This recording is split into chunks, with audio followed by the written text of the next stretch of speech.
नमस्ते प्रणाम। और आप सबसे रिक्वेस्ट बा कि हमारा भाई के आईडी हो और ये आईडी के आप सब ज्यादा से ज्यादा फॉलो करिए और ढेर सारा प्यार जय हो भगवान। पूरा वजनी तना भतार के कमाई के कोयल कर कदर भौजाई पाई पाई के रील के चक्कर में गिल आटा भेल तोहर देखिए के रहन गरम माथा भेल लागल लागल झुलनिया में घाटा बोलम कलकत्ता अपन रहन सहन हुलिया सुधार ल न हो तनी माथा बपसोरिया संभार ल न हो भैया जोनी है तो मरिए काम करी न मरहम आ कह तारू न तो हम जार के चलम। इसका एक ही इलाज है, हरिहर बांस ले आओ काट के, हरिहर का बांस आप बीन तब तक पूरा जब तक थक न जाओ।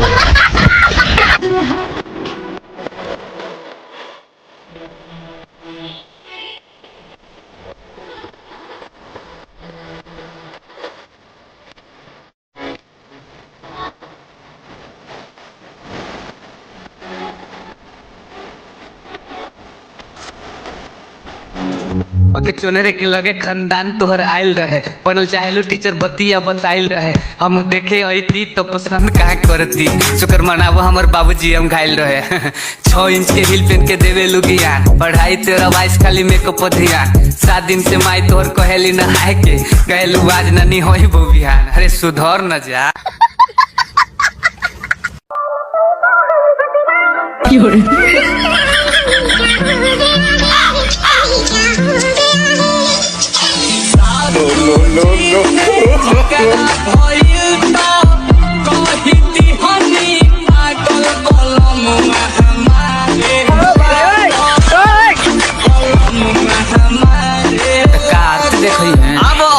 कोई रहन सहन तोहर खराब भौजी तू ही बोलो कुछ उदाब भौजी काहे घर में चलाव तारू थाक भौजी तू ही चुप रह सासू बोली लाख भौजी ऐसे करबू तो बनबू न केहू के खास कुछ कहला कह तारू गिर जाई लाश। इसका एक ही इलाज है, हरिहर बांस ले आओ काट के,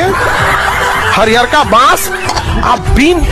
तब तक थूरो जब तक थक न जाओ।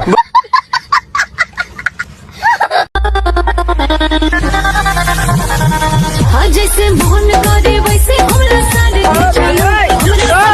के तीनों हंसले ना तो हम ता छाड़ी हमरा राजा के तीनों हंसले ना तो हम ता छाड़ी घरवा में सासू जी से करो तारू झगड़ा कोहेलू की घूमे जाए दिल्ली मुंबई आगरा सीतामढ़ी में ना तो से रहल काहे जाता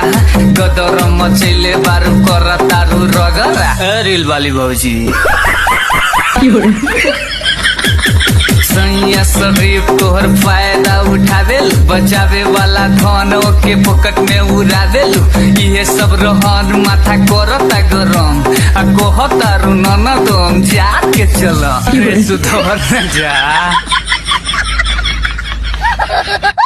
सखिया रे सखिया जवानी काहे आए बोतल रीत जोबन अंगड़ी ए पतर को सुना सखिया से पूछेलू जवानी काहे आइल बा करेलू जिम का शरीरिया सुखाइल बा पढ़े के उम्र में बनावत तारो रील रे जहे तहे लइका के देत हो दिल रे ऐसे पागल वाला बातचीत करते लोग सना गेला सिगरेट रे पतरी कमर पर माथा कवन महेलन देखी तोर फिगर यहाँ दोस्त समर सहेलन सहेलन जरूर बाकी आधा फेंकाइल बा सखिया से पूछेलू जवानी काहे आइल बा।